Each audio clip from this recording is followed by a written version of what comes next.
যেখানে একজন কমেডিয়ান দেশকে আয়না দেখায়, একজন কন্টেন্ট ক্রিয়েটর সংবাদ মাধ্যমের কাজ করছে, একজন সাংবাদিক চাটুকারিতা করছে, শিক্ষক সেই কাজ করছে যেটা সরকারের করা উচিত, আর দেশের সরকার কমেডি করছে।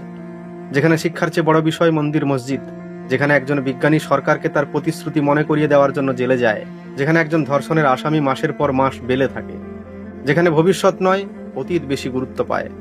যে বয়সে বাচ্চাদের লেখাপড়া করা উচিত সেই বয়সী বাচ্চাদের বাবা মা তাদের ধর্মের ধান্দায় নিয়ে আসে।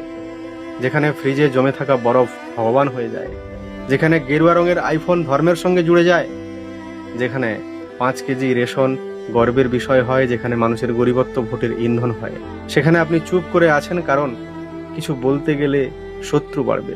রাজনীতি বড় খারাপ জিনিস, কি দরকার রাজনৈতিক বিষয়ে কথা বলে নিজের শত্রু বৃদ্ধি করা? আমি মনে করি আপনি জীবিত নন, আপনি মৃত।